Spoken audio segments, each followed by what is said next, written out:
football game. I'm at the grocery store. What? I'm at the combination football game and grocery store. Wait, you're at the football game What? and the grocery store? Nah, I'm at the combination football game and grocery store. Groceries through Instacart, delivered to my door. I don't have to choose between football and the grocery store.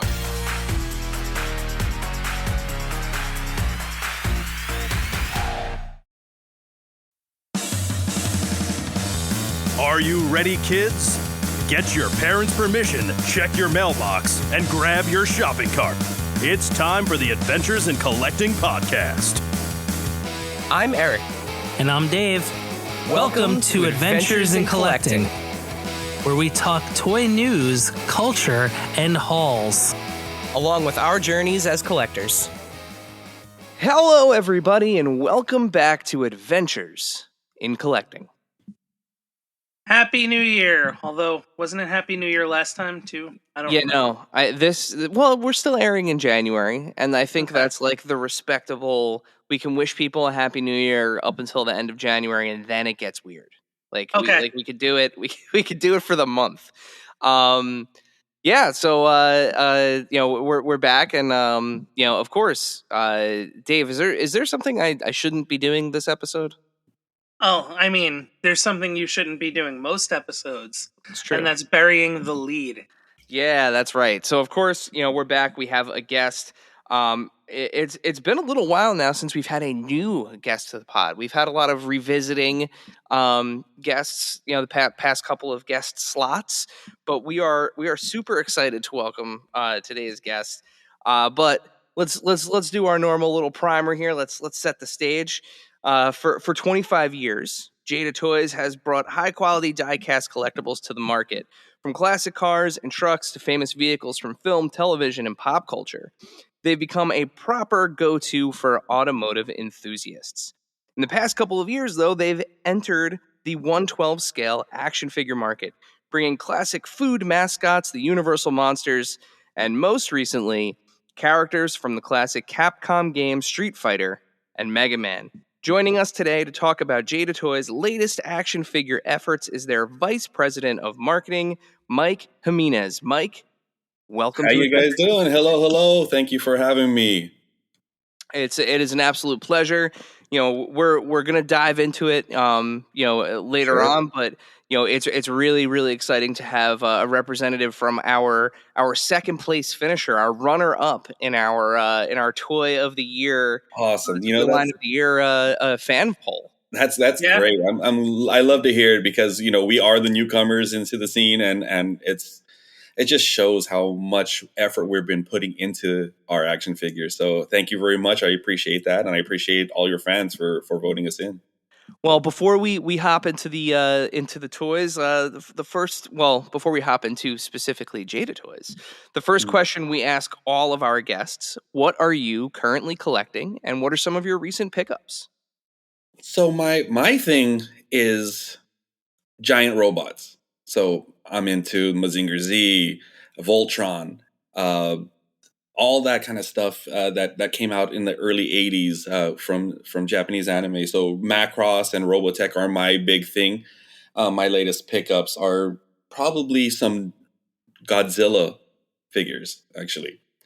Because the movie -1. Oh yeah.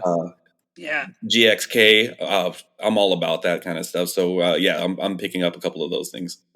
Yeah, we're huge kaiju fans as well over Big here. time. So Awesome. especially -1. I mean, Loved -1.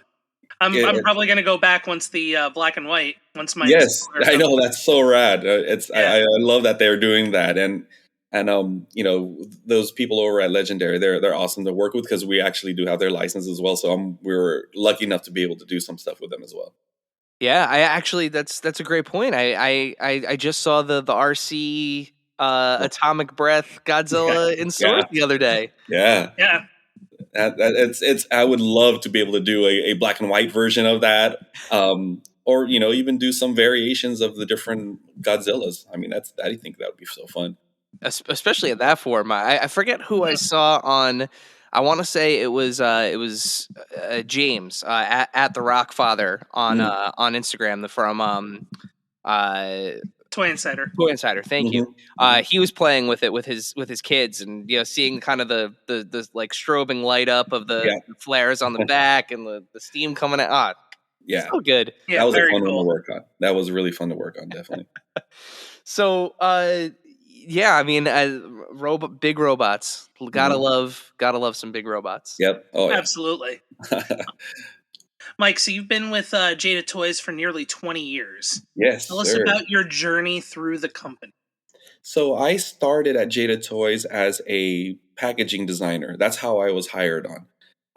Packaging design, I never really did one lick of packaging because as soon as I came in, the people who were in the position of doing some of the collateral material and a lot of the creative services were just left. So I started doing that. I started doing the collateral material like PowerPoint presentations, sell sheets. Then I started doing the website. And I started doing a lot of different design work for the whole company, whether it was for sales, for licensing, for PD. And then the first recession happened back in what was it, 2010 or something, or '09 or I forget Yeah, what it was. 2008. Yeah, and and it went. Our company kind of dwindled down to a very skeleton crew. And I was because I was so versatile.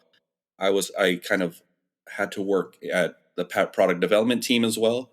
And this was still when it was all just diecast vehicles. So I was doing the diecast vehicle stuff. I was still doing the web. I was still doing the graphic design for all the marketing material. My background is in marketing, so as I was moving my way around the company, I kind of got stuck in the PD development part of it, and then I got promoted to director of the product development team for the vehicle side. And I ran that department for a good while. And after a while, our department grew, our company grew, and they needed someone in the marketing department. And they remembered that I had marketing background, so they moved me over to that department. And now I'm the head of the marketing department.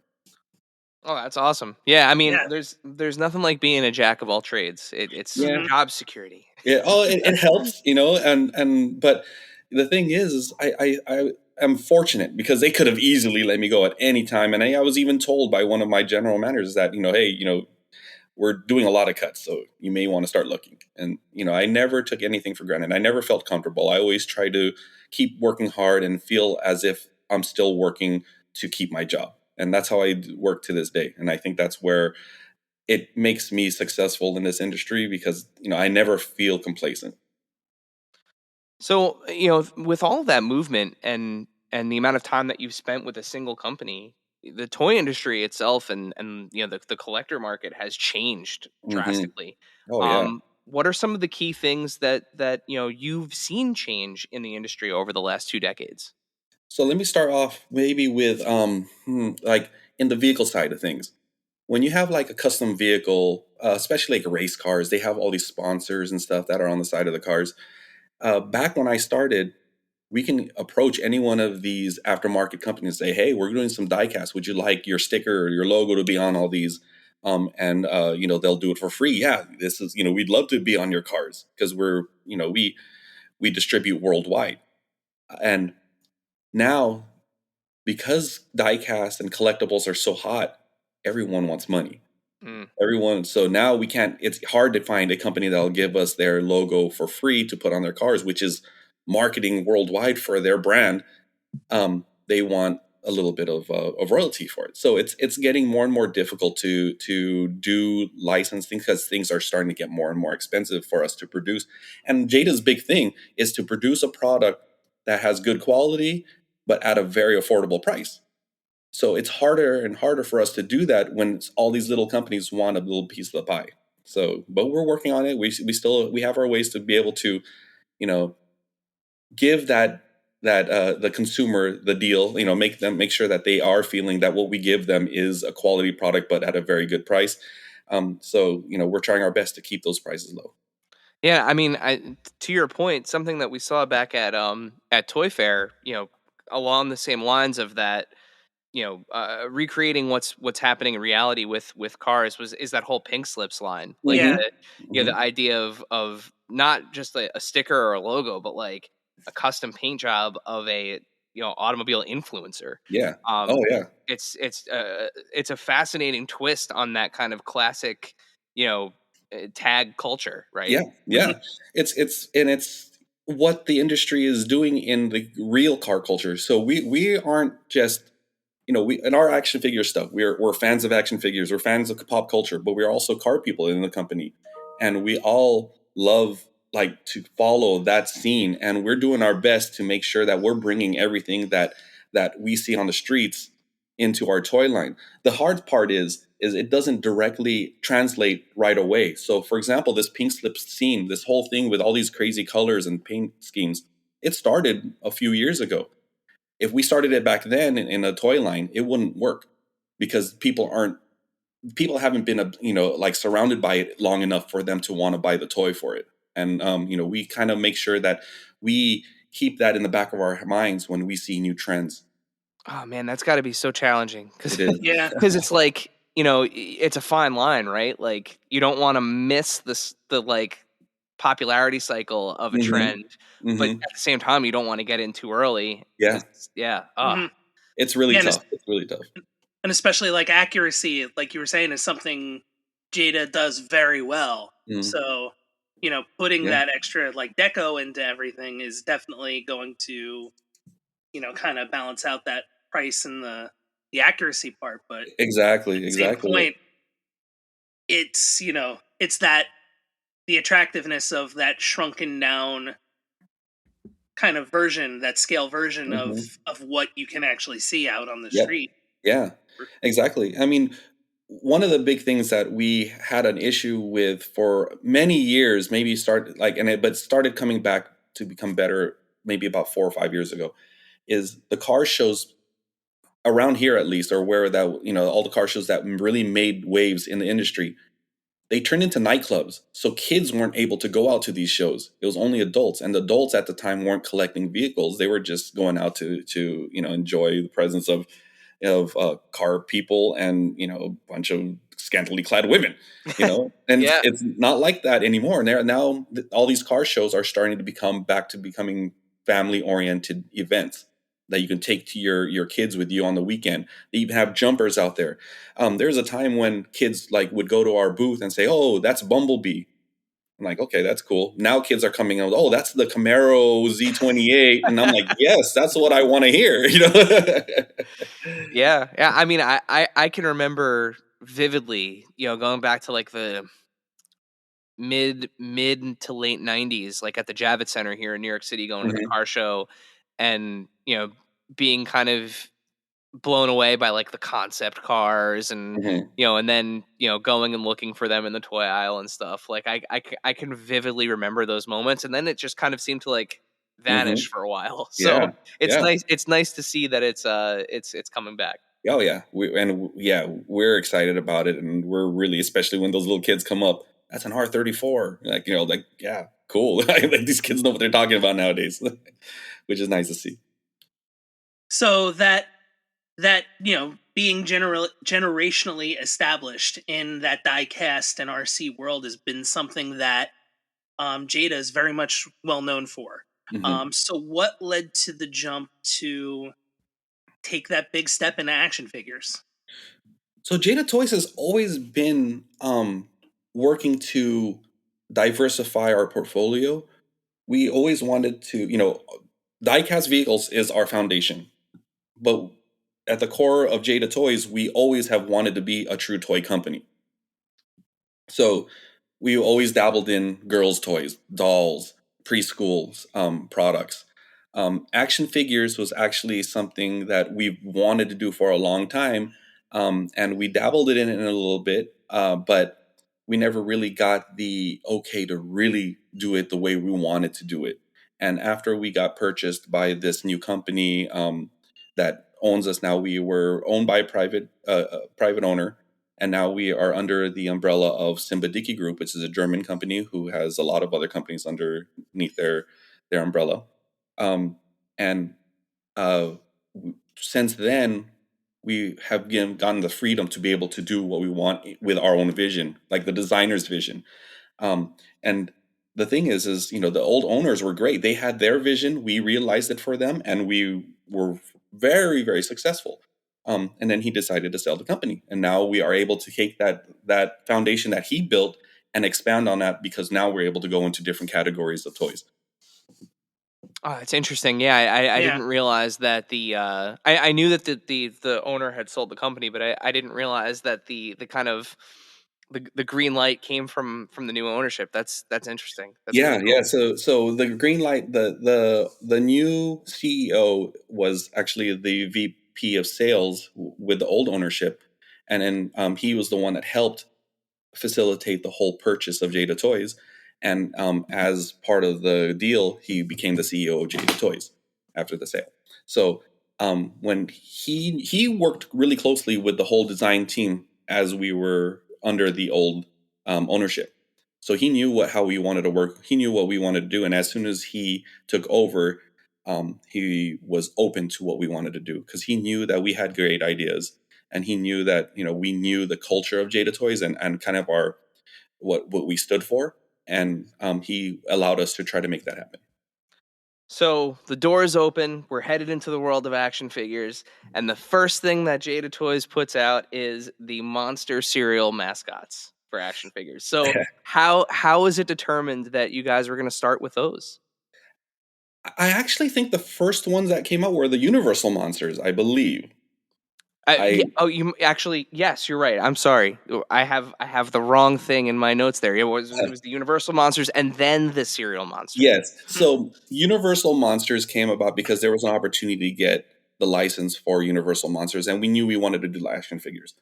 Being a new guy, asking all these companies, what can we get? No one wanted to give us anything, because who's Jada Toys? You guys do diecast vehicles. They wouldn't give us the time of day. Um, Universal and General Mills, I think they actually gave us the license about the same time. Okay. So General Mills was also the license that we got, because who else was going to give us a license? We couldn't get no big name like comic book licenses. None of those companies would give us the time of day, because we had to prove ourselves first. And luckily, Universal, thank you for allowing us to do Universal Monsters. We were able to do it. And then also General Mills. General Mills, we knew was going to be a harder thing to do because they have such thin limbs, Yep.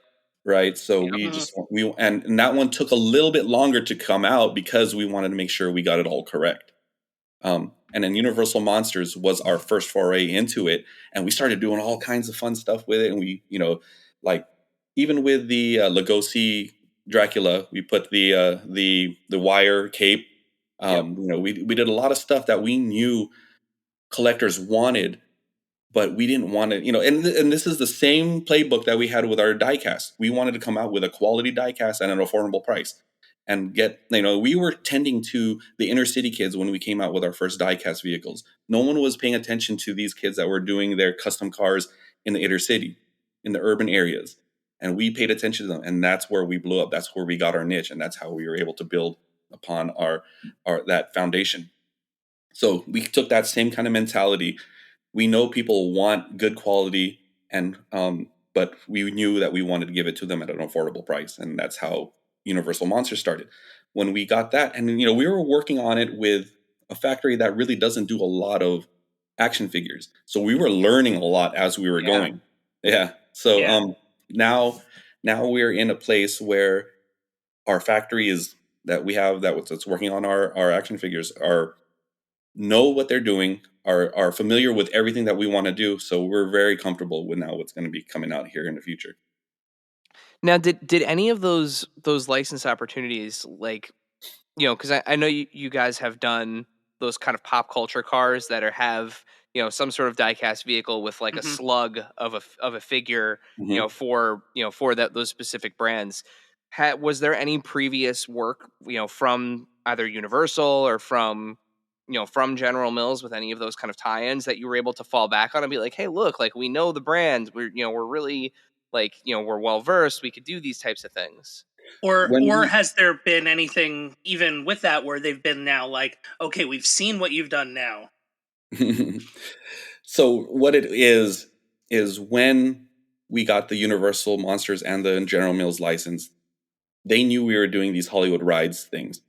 So when we got the license, like, hey, we want to do action figures, but we'll also do these vehicles with these figures, these diecast figures as well. Otherwise, because we need to put some more meat on the bone for them to be able to really want to give us that license. So that's how we jumped into it. So we'll do it. We'll do both of those set categories for them, and they turned out really well. Yeah. I mean, Yeah, for sure. honestly, one of my favorite, stepping back to vehicles again for a moment before we continue with action figures. One of my favorite releases that you guys have literally ever done was that. I guess it's a 1/10. No, yeah. No, smaller than that. 1/13 scale. Mhm. Batmobile with like the light up Batmobile and Oh the yeah. Yep. from the Batman from Yep. the newer one. Yep. Um, I just it's insane and like to me, consumer, I would think that a company with a license like like a DC or or anyone really would see the quality of that and like the amount of detail that you packed into the Mhm. vehicle, the amount of detail that's in that little that little tiny diecast figure and go like, I mean, how could we not give these guys a shot? Like it just Yeah. seems like a no-brainer to me. The hard part is these licensing or these licensors, these companies, they don't want to give one company 6-inch action figures and then give us another company 6-inch action figures that'll be in the same market. Yeah. So there's Hmm. we have to figure out a way. Like sometimes we'll get licenses. Like okay, this company has it for United States, so we'll settle for EMEA or Japan only or whatever. So those are the things they don't want to over license their product and have too much on the market because they just flood themselves out and make people have to figure out what they want, and it's just bad for business for all the companies involved. Yeah, I mean that was another reason why I think a lot of people were surprised to see you guys doing the Universal Monsters figures because just an inch larger. Yeah. Granted it's different scale, but at the same time seeing like the competitors' figures come out along with yours, and you have this kind of Mhm. like comparison situation happening, and Yeah. but they are two different scales. So Yeah. Yeah. Yeah. one appeases one type of collector, and the other another. So Exactly. it did work out well that way. We were very lucky, just to say that much. We were very lucky to be able to get that, and I'm glad we did because now that allowed us to get the Capcom license. Because without after they saw what we can do with Universal Monsters, then that's when they gave us the opportunity to do Capcom. Yeah. So, transitioning over to Capcom and primarily, like we said before, the 2023 runner-up for the Archie Award for the best toy line of the year, we Mhm. have Street Fighter. So, how did Jada begin that? I know you kind of planted the seeds in that last answer, but how did that Capcom relationship really get running? So with our Universal Monsters line, we pitched it to them, and I think the biggest thing that they were interested in is us completing the roster. That's what we told them to do. That we wanted what we wanted to do. We really wanted to complete the roster of the whole because we know no one really. A lot of people promised it maybe, but no one's really gone out and done it.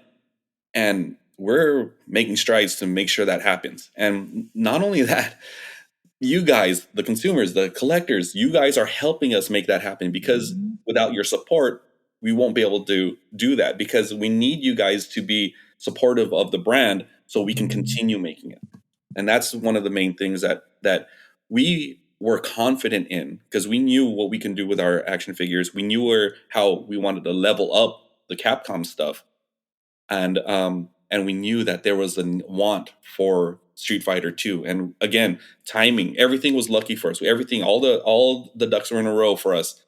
As soon as the Capcom license for Street Fighter 2 was available, we were right there waiting for us to and we coming off the coattails of Universal's Monster success, we were able to use that as our segue into it, and it helped so much. And we are really excited to be able to do it. And right now they're loving us because we are like making good on our promise.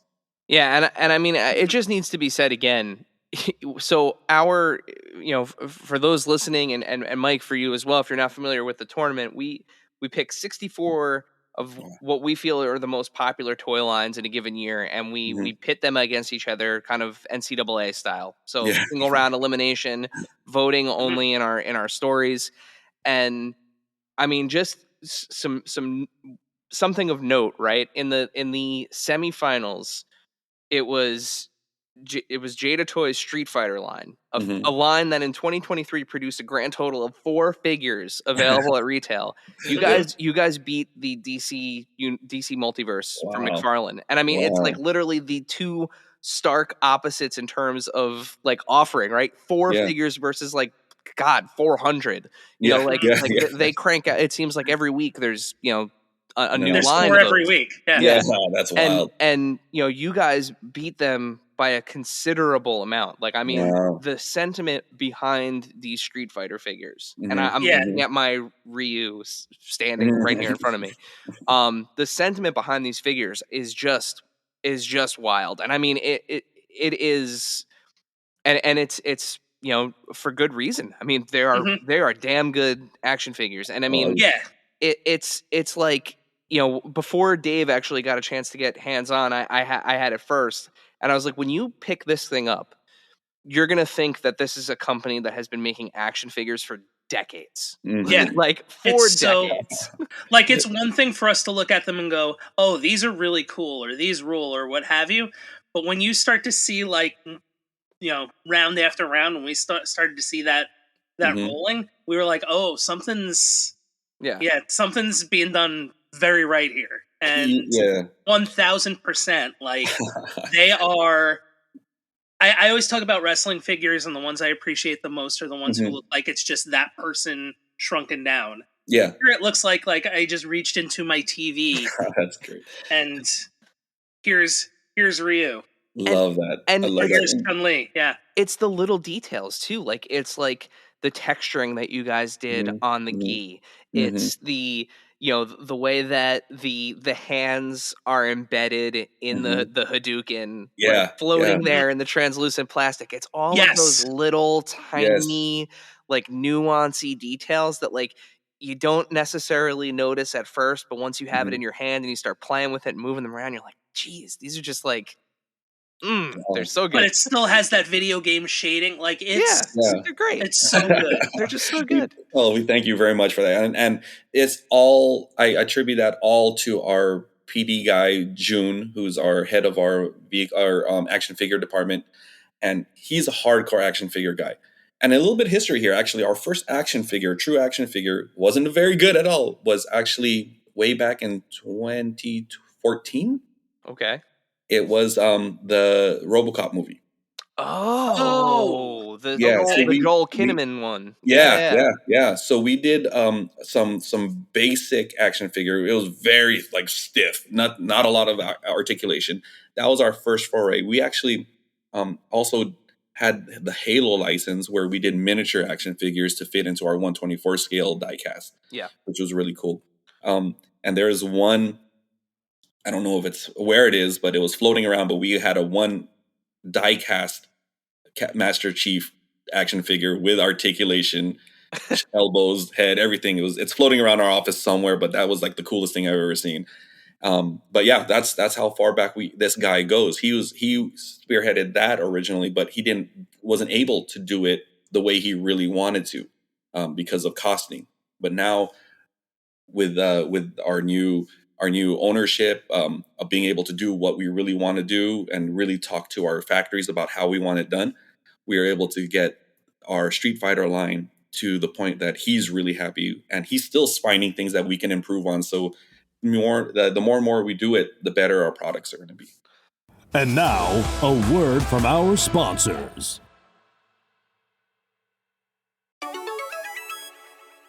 This segment is brought to you by our friends at Chubsy Wubsy Toys.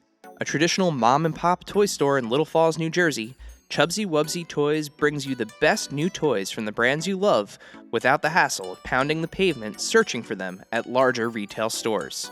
Visit them in person at their brand new home at 101 Newark Pompton Turnpike, Suite 1 in Little Falls, New Jersey, or online at chubsywubsy.com. That's WUBZZY.com, and tell them Adventures in Collecting sent you.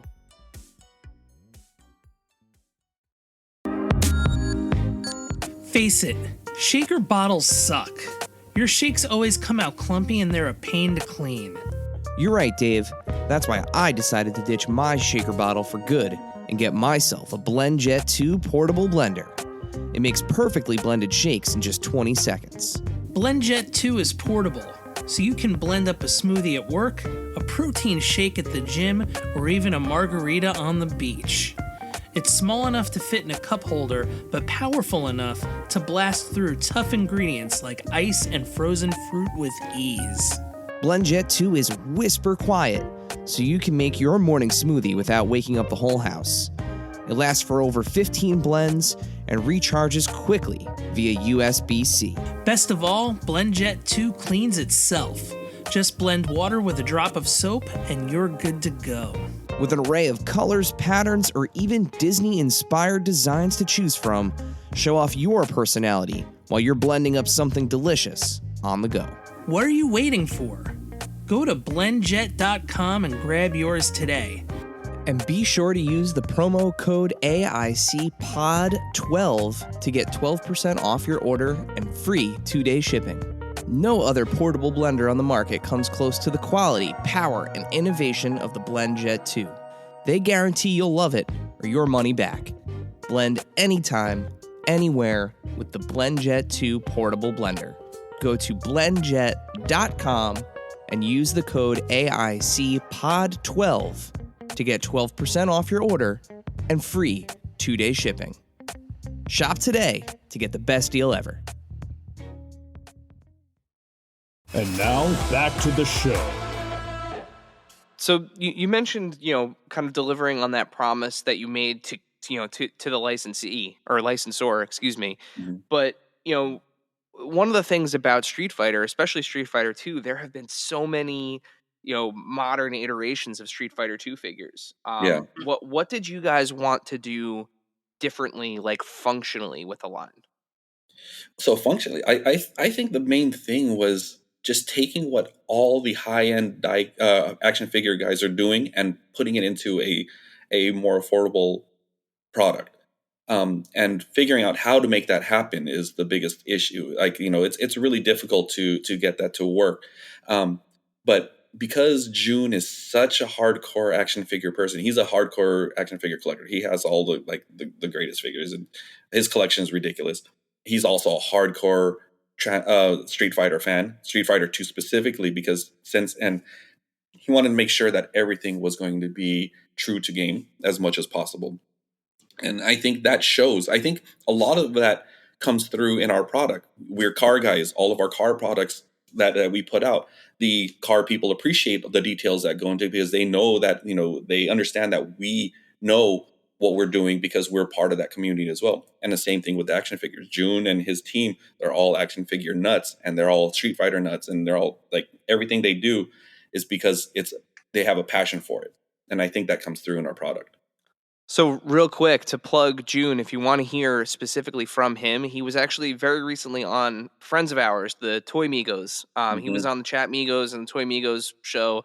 So, we'll actually put a link in the description of this podcast to that show too. So that way you can get your 1-2 punch of Jada Toys here. Yeah, he does. He's on there quite a bit, and he reveals a lot of stuff on there. So yeah, that's a good watch. So at LA Comic-Con, a whole host of Street Fighter figures were shown off. Yes, When sir. can we expect to see pre-orders for the future waves with Vega and Blanca and everybody else that was kind of shown there? When are those looking to hit? Hopefully we're looking at this fall. But because right now we're in the process of transferring our, a couple of things over to different factories, and making sure things are tight and doing, production wise are good. It's hard to tell. With action figures, there's no real, we don't have a hard deadline when it comes to getting on shelf at retail. It doesn't follow the fall spring timelines. So when we do these action figures, we want to make sure that they're done right. And also there's like a lot of back and forth between us and the licensors for approvals.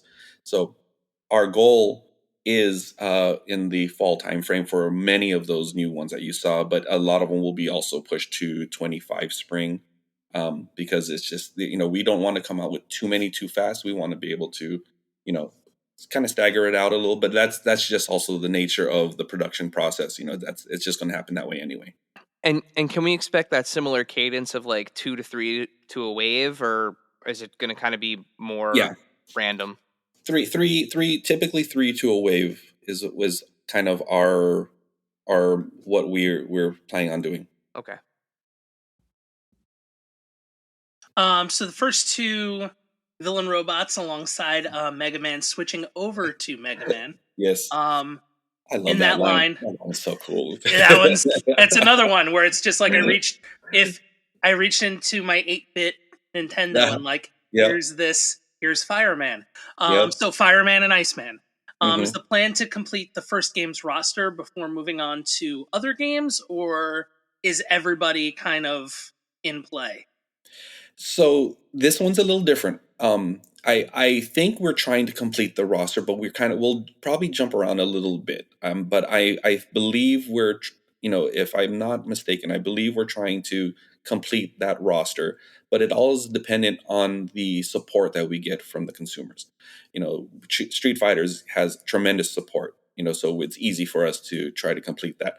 And it's going to be the same thing with Mega Man. If we have that support, then for sure. But the thing is we're very good about listening to our fan base. We want to hear what you guys have to say. A lot of our product that we come out with is based on your feedback. So we do hear you guys. We may not always reply to all your comments on our social media feeds, but we are listening, and we kind of use that to gauge what is the next thing that we should work on. If there's the support, we'll do our best to complete that roster and maybe move on to other ones. I'm not sure. I have to go back to our license department. I'm not sure if our license is specific just to the original Street Fighter, Mega Man, or if it can go through different iterations. Got it. Yeah, and I mean Mega Man. Going back to Toy Fair, and Dave can attest to this. When we were getting the booth tour. And I saw the final production Mega Man like out of pack. I was like, can I play? Like he was he was kind of posed a little funny because I guess whoever in the booth was before us was had kind of just left him like awkwardly. And I was like, can I fix this? And of course, I have him doing like the slide. I have him like and all nice. And it's one of those things where like. All right, so Street Fighter has like an obvious built-in audience, especially Street Fighter 2. I mean, it's just like so, especially in that scale. Thinking about the other toy lines that are out there that are other 1/12 scale figures that work really well in a blank versus Capcom, capacity. It's one of those things where it's like as long as you hit the mark that those are going to fly. But exactly. I feel like Mega Man is one of those ones where like people need to really see this thing to understand like, oh no, you're gonna want this like real bad. And that's almost exactly the same thing that happened with Chester Cheetah. Like no one one, like no one really knew that we were coming out with that, but then everyone that came was like, you know what, I never knew I wanted a Chester Cheetah action figure, and that you guys showed me that I do need one. Yep, we have a funny saying on the show. I don't know if it's a funny saying, but it's something that we say all the time. We have a whole category of toys. We should put this on a shirt. I didn't know I needed this. Yes. Until I saw it. Yeah. Exactly. Where it's it is crazy because I remember seeing the initial like teases that the Instagram account put out of like the glove and like the holding the Cheeto, and I was like, wait a second, you're not doing a this has got to be an April Fool's joke. You're not doing a Cheeto figure, right? And man, you guys he can't keep in stock anywhere. Oh yeah. It's we were blown away at how the reaction was to it. And again, this is attributed to all the fans and the support. It's crazy because our diecast fans are one thing, but the action figure fans, oh my gosh, if they're on board with you, they're on board, and they're awesome, and we love it, and we love all you guys that help us, because that's what keeps us excited to make new products, because we want to do it for you guys. We are someone posted on one of our social media pages that Jada Toys is the manufacturer for the people, and that kind of That's hit a home. It's t-shirt. like, I was like, yeah, you know what? That's kind of cool. If you guys see us like that, then I think we're doing the right thing. But it's funny when you think about it, really, because a character like Chester Cheetah, and again, like looking at the kind of paper trail, getting everybody's buy-in with the Universal monsters, and then Mhm. kind of dabbling in those serial mascots, right? Hmm. You now have this fan base Mhm. that is like, I know these figures are well built, they look good, they pose well, they have great balance. Like, I guess I'm getting Chester Cheeto now. Yeah, Like, what? yeah, Like, what else do right. you have up your Yeah. sleeve that Yeah. that those and those random one-off figures? I mean, Mhm. Hmm. that's it can be hit or miss, but if you're Yeah. making a quality product, Mhm. you're much more likely to get people to be like, "Oh, you jerks! Yeah, I'm that's getting a true. Chester Cheeto Yeah. now." I mean, And it's almost like we found a niche for ourselves in this category, in this action figure world. Yeah. It's almost like we're venturing out into places that some action figure companies didn't want to touch, because either that or they just didn't think about touching it. And that's what's the hard part, because now that we're doing it, it's on other companies' radars, and it'll be harder for us to even get some more of those type of licenses. So we'll see. We'll see how it goes. And there's a lot of things that are already in the pipeline that we're excited to show you. And I can't wait for you guys to see it when we not release them, when we debut them at the next cons that we have coming. yeah, Awesome. and it's like this right kind of intersection of like, here's this cool modern toy of this nostalgic Mm, thing. yeah. Universal monsters, of course. Hmm. The cereal icons, like Hmm. cereal monsters, absolutely. Like, Yeah. that's one of those things. Halloween time comes around, you're buying a box of something, right? Yeah. Yeah. You're going to the Target and getting one of those boxes. But now, like, Mega Man, of course, that was a game a lot of people on their Nintendo, like an early Nintendo game. But then Street Fighter 2, like that Hmm. was there were always arcade games that were coming on a console, but like Hmm. here's one of the more anticipated ones. Like, I think Yeah. everybody, whether you had a Genesis or Super Nintendo, you had Street Fighter 2. Yeah. Yeah. Exactly. So Yeah. so you mentioned it kind of before, or yeah, alluded to it with the kind of the scope of the license. But one of the questions that I think a lot of people have, and we certainly have, about the Capcom license, um, do you have access to more material from Capcom? Maybe say Mega Man X, or a certain survival horror classic that involves zombies in a mansion in the middle of the woods. A master we of unlocking. Yeah, yeah. It's I without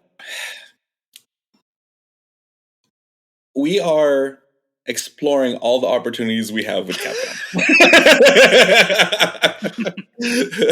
Mike, I like that answer. I like that answer. It's a tough one, and I know people want to hear some good stuff and some bad stuff, but you know what? It's I think you'll be pleasantly surprised here in the future. Awesome. Yeah, I mean, I like you said, I really, really hope Capcom is happy with what you guys have delivered so far, and they're they're willing to open the vault and open the gates Mhm. for you, Hmm. because like you just said, there's so many There's so much opportunities with more. Capcom. There is a And lot. a It's an lot. Yeah. ocean. It's an Yeah. ocean. Yep. Yeah. Oh, definitely. And we're right there with you guys, and we want those kind of things to happen. And we're very bullish on that kind of stuff. All right. So with that, we're about to head into our Q&A section here. Mhm. So every time we have a guest on, we fully understand that our guests don't have the ability to answer every question that's out there, and we're very fortunate to have access. So we like to open up this section of the show to our listeners and our followers, so that way they can get some of their questions in. Dave, for those that might be listening for the first time, or maybe haven't heard this part of the pod, how can they get their questions into future episodes of Adventures in Collecting? I would love to let them know. Hello, friends. Maybe you're a first-time listener. Maybe you've been with us for a while. What you should do is go follow at AIC_podcast on all your favorite social medias.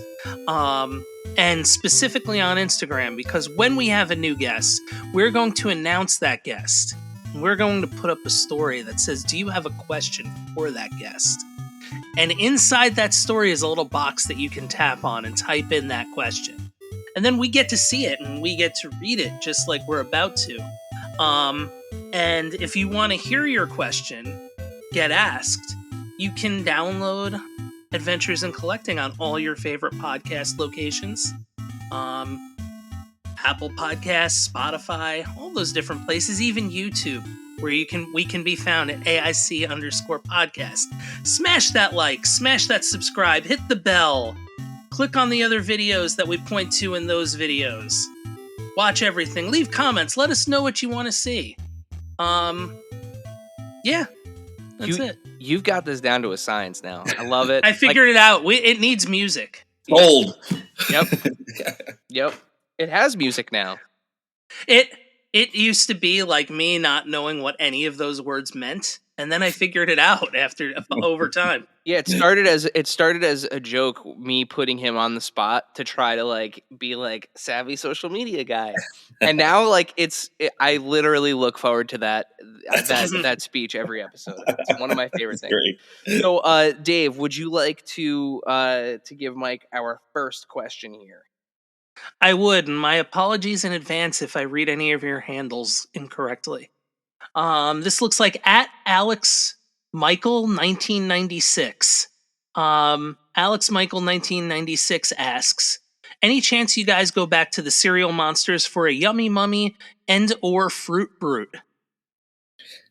So, interesting. So, cereal monsters, we weren't going to move past the two, what's it called? The first ones that we did, the Count Chocula and Frankenberry. But there was such a big request for Boo Berry that we had to do it.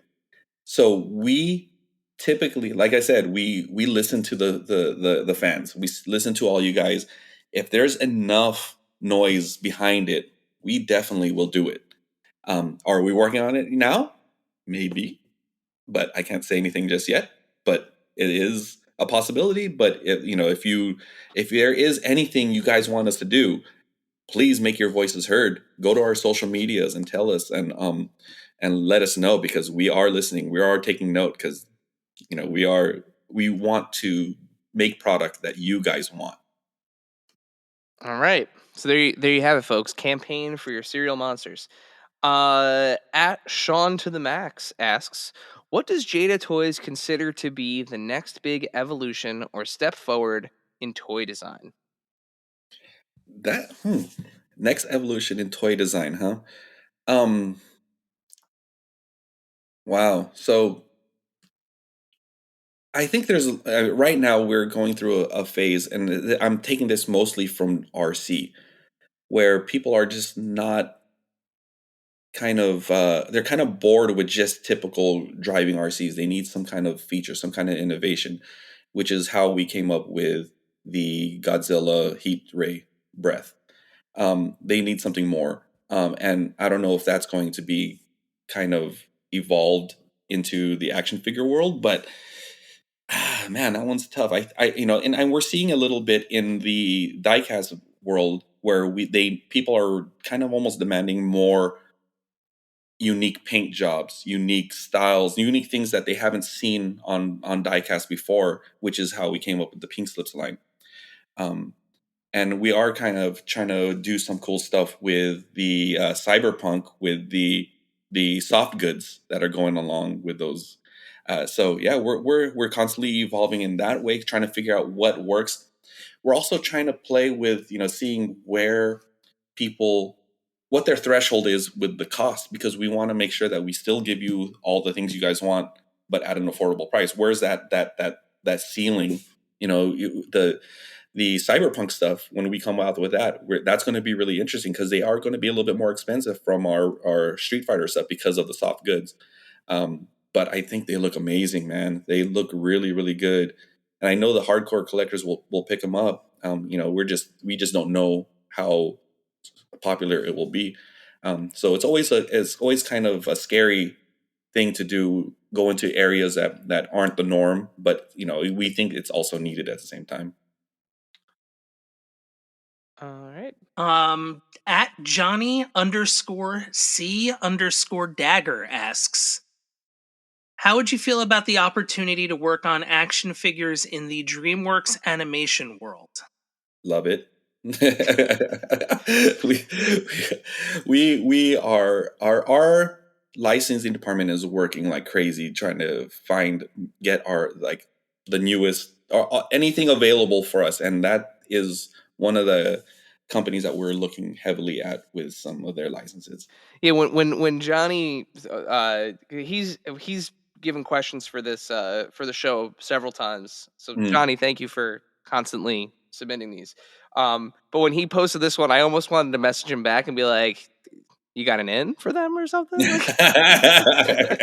But no, it made me start thinking though, because like it's been a long time since there's been like a line of DreamWorks action figures. I honestly forget who even made them last, but I started thinking like how cool like like a fully articulated like toothless dragon would be, or any of the Kung Fu Panda figures like Oh, yeah, fully yeah. articulated. Like so many Yeah. opportunities there. There Shrek, are. like just like a Yeah. good Shrek was the first one I thought of. a good like Yeah. 112 Shrek that like moves like yeah. Yeah, that'd be cool. But I just know that is definitely something we have talked about quite a bit. Leave it at that. Cool. All right, next one comes from at.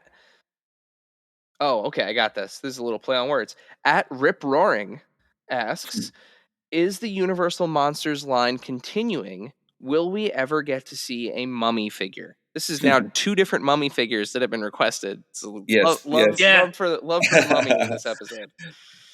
So the Universal Monsters line, we currently are selling through what we currently have produced. I believe we have. I know we had the Mummy pretty much done, so I'm have to find out whether or not, and I'll have to let you guys know later after Juhn is actually in China right now working with the factory. Once he comes back, I can find out a little bit more about that. But I am not educated enough on that property to let you guys know more about it. So I'm sorry about that. Stay tuned. Stay tuned. Yeah, please. Stay tuned on your breakfast mummy and your Yes. nighttime mummy. Exactly. At These Wonderful Toys asks, how is Jada able to produce such high quality figures at such reasonable price points? Oh man, so there's a lot of things that we do. Like, so you can kind of fake shading with certain cuts inside of on shapes of the molds, right? We used to do that a lot in rated control with plastic with windows. If you want the window or the vehicle to look more matte, you put a little bit of a texture on it. If you want it to be shiny, you make it flat. Certain things like that. So where we can use those type of tricks, we'll do that instead of using paint ops.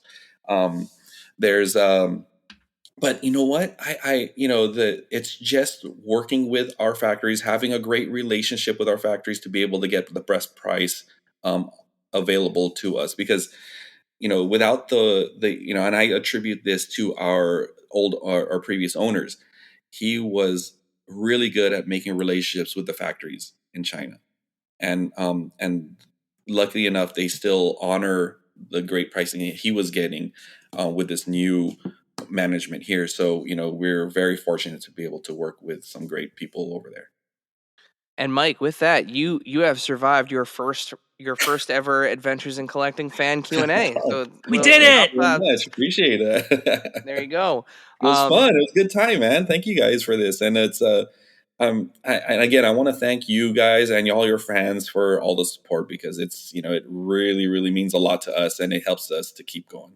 Well, we're always here to to support, and Yeah, absolutely. thanks to our again to our listeners and followers for submitting those questions. It's always important to make sure your voices get heard. Now it is time for our final question. Mm. Dave, would you like to fulfill your role as this podcast's James Lipton and ask our final question? Why, yes, I would. Mike, the final question that we ask to all of our guests. What is your favorite and or strangest piece in your collection? It can be one of each, or it can be both. Well, okay, my favorite piece is actually, my favorite piece is kind of selfishly, I don't have one here in my office, it's downstairs, is a Robotech Supra that I made of my car. Very So cool. the Roy All right. Fokker, the Roy Fokker Toyota Supra anime Hollywood rides that we made in 124 scale is actually the car that I own. I showed it at Anime Expo. So yeah, that's probably my favorite. But my most interesting one that I have, I think it's, what I love is bootleg toys. Now, not the bootleg toys that you get that are like, they look exactly the same, but they're slightly off and they're just trying to make money and trying to trick people. No, I'm talking about the ones that like are blatantly wrong. Yeah. Like Mm-hmm. there's I have a Transformer Bumblebee, and it's, instead of robots in disguise, it says robots in disguise. Rack toys. Yeah.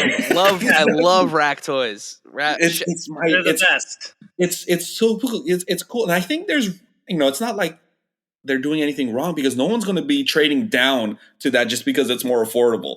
You're not going to get that because it looks like a Bumblebee. You're going to get it only because it's such a bad fake that you want that because of that. It's one of my things that I really like. I don't know.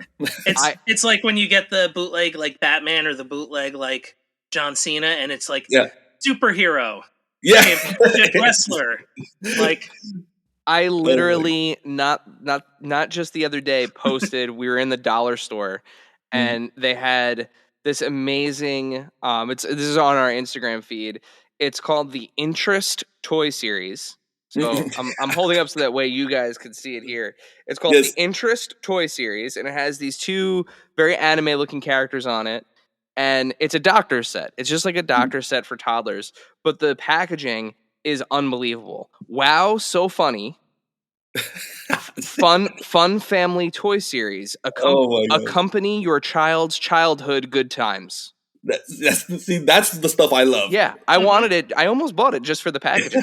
Like, just so that way I could take that little, like, open up the bag, give my kids the doctor's toys, and hang that little hanger tag just forever somewhere where I could always look at it and smile. Like, I love rack toys. They're the best. packaging is always great. Like, Yeah. I always go back to wrestling, but it was like, pro wrestlers in outer space. Like, Yeah. It's whatever. it's the best. And you can tell that they're trying to mimic some famous character or some famous wrestler. But it's just off enough where you know that it's not, and it's just, I don't know, I just love that kind of stuff. It's a game of telephone. Yeah. Exactly. Where what we started with was certainly not where we ended, but it's not. Yeah. It's about the journey. Yeah. Exactly. Well, a guy who definitely remotely looks like Superman absolutely fought this guy who remotely looks like Spider-Man once. Yeah. Yeah. Yep. Exactly. What's that one? There was a really famous one that was circulating on the web where it was like the Avengers, and it was like Batman, Shrek, Spider-Man, and like Triple H. Yeah. And me, like, my brain isn't like, those aren't the Avengers. It's like, I think I'd watch that. Mine was absolutely, I want to see that. Like, exactly. That's exactly it. And when you buy, you have to keep it in the package. You can't open them up because you have to see everything in its whole glory, because it makes That's what makes the product. Well, chances are if you open it anyway, they're just going to fall apart. It's going to So fall you apart. might as well. It's very true. Or they're not, and they're going to be like, Yeah, or they're made out of lead, and they actually hurt somebody. It's funny. Exactly. Well, oh my gosh, Mike, thank you so much for hanging out with us tonight. Before we let you go, please let our listeners, let our followers know where can they keep up to date on the latest Jada Toys news on the internet. So follow our Instagrams, Facebook. We're going to be ramping up our TikTok pretty soon if you guys are into that. But our website is into development right now. It's been a while, but I'm very close to having that launched. Hopefully this February.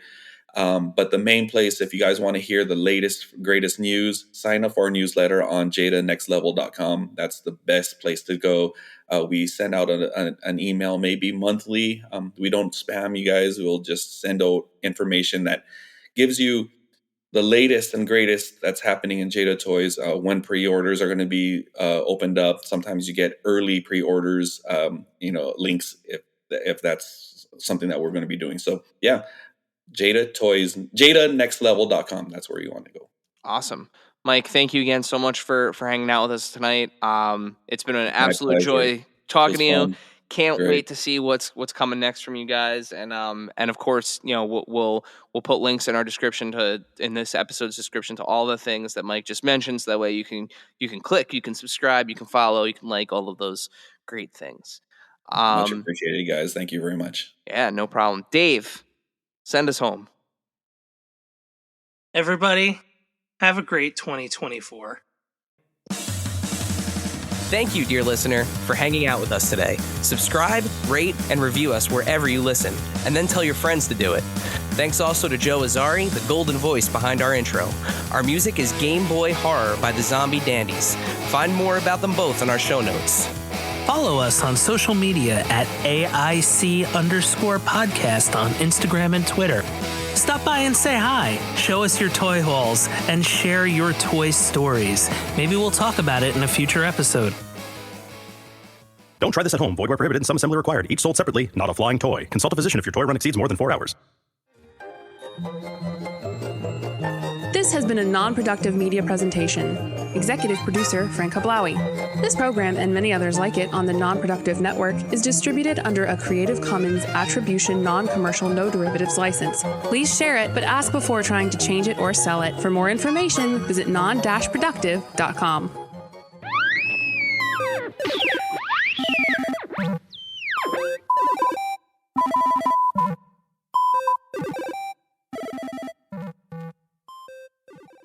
Try Cora's cult favorite period products without joining a cult. Cora offers modern period products like whisper-thin pads and liners with a breathable cotton top sheet and tampons made with 100% organic cotton. And with a full range of absorbencies, Cora's got you covered from heavy flow to barely there days. Try Cora today for a more comfortable period, clean and simple. Find Cora nationwide at Target, CVS, and online at cora.life.